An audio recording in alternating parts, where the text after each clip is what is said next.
మీ ఎలాంటి వ్యాపార ప్రకటనలకైనా వెంటనే మా ఛానల్ సంప్రదించండి. ఓం సదాశివసమారంభాం వ్యాసశంకరమధ్యమాం అస్మదాచార్యపర్యంతాం వందే గురుపరంపరాం.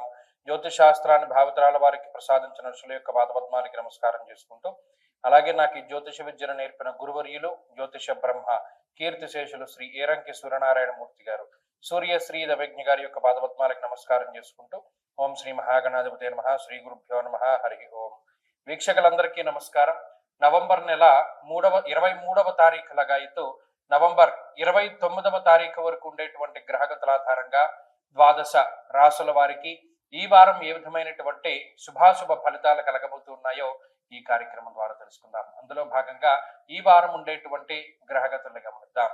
ఈ వారంలో కర్కాటక రాశి యందు గురువు సంచారం చేస్తూ ఉన్నారు. సింహరాశి యందు కేతువు, తులారాశి యందు బుధుడు, అలాగే వృశ్చిక రాశి యందు కుజ రవి శుక్రగ్రహాలు, అలాగే కుంభరాశి యందు రాహువు, మీనమందు శనేశ్వరుని యొక్క వక్రగతి. ఈ శనేశ్వరుని యొక్క వక్రగతి కూడా ఈ 28వ తారీఖు తోటి పూర్తి అవుతూ ఉన్నది. అలాగే చంద్రుడు ఈ వారంలో ధనస్సు, మకర, కుంభ రాశులు యందు సంచరించబోతూ ఉన్నారు. ఇటువంటి పరిస్థితుల్లో ద్వాదశ రాశుల వారికి ఏ విధమైనటువంటి ఫలితాలు కలగబోతున్నా తెలుసుకుందాం. కర్కాటక రాశి వారికి సాధారణమైనటువంటి గ్రహస్థితి గోచరిస్తూ ఉన్నది. ఈ వారంలో ప్రధానంగా చంద్రుని యొక్క బలము, శుక్రబుధులు అనుకూలంగా ఉండడం వల్ల అనుకున్నటువంటి పనులన్నీ సజావుగా పూర్తి చేయగలుగుతారు. ఇక్కడ పెద్ద కష్టపడవలసినటువంటి పరిస్థితులు లేవు. అలా అంత తేలిగ్గా ఏదైనా ఒక పని పూర్తి అయ్యేటువంటి సావకాశము లేదు. అంటే మధ్యస్థమైనటువంటి వైఖరి మాత్రమే కర్కాటక రాశి వారికి ఎక్కువగా కనబడుతూ ఉన్నది. జన్మగురుని యొక్క స్థితి కొంత బద్ధకాన్ని కలగజేస్తుంది. రాజకోపో యశోహాని ఉద్యోగస్య విరోధకం అన్నారు. ఇక్కడ ఈ వారం చివరిలోనే శని యొక్క వక్రగతి పూర్తయిపోవడం అనేటువంటిది ఒక మంచి విషయంగా చెప్పవచ్చును. పనుల్లో ఆటంకాలు తగ్గుతూ ఉంటాయి, అలాగే జాప్యం తగ్గుతూ ఉంటుంది.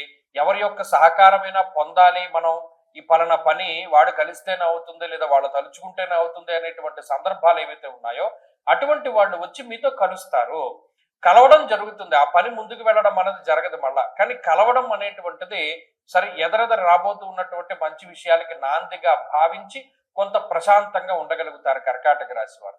చతుర్థ పంచమ స్థానాదులు ఎందు ఎప్పుడైతే శుక్రబుద్ధుల యొక్క సంచారం ఉన్నదో అప్పుడు న్యాయస్థాన సంబంధమైనటువంటి విషయాలు, లేకపోతేనేమో వాహన సంబంధమైనటువంటి విషయాలు, ఉద్యోగ సంబంధమైనటువంటి విషయాలు ప్రభావితం అవుతూ ఉంటాయి.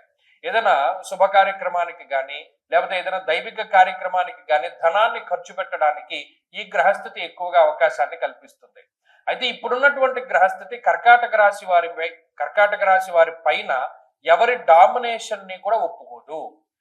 నా జీవితం మీద నీ పెత్తనం ఏంటి అనేటువంటి ఆలోచనలు ఎక్కువ వస్తాయి. నువ్వు చెప్పింది నేను ఎందుకు వినాలి, నాకంటూ సొంత పద్ధతి ఉన్నది, సొంత ధోరణి ఉన్నది, నాకు నచ్చినట్టు నేను చేసుకు వెళ్తాను కదా, మధ్యలో నీ ఇంటర్ఫీరియన్స్ ఎందుకు అనేటువంటి విధంగా వీరి యొక్క ఆలోచనలు వస్తాయి. కొన్ని సందర్భాల్లో అలా మాట్లాడతారు కూడా.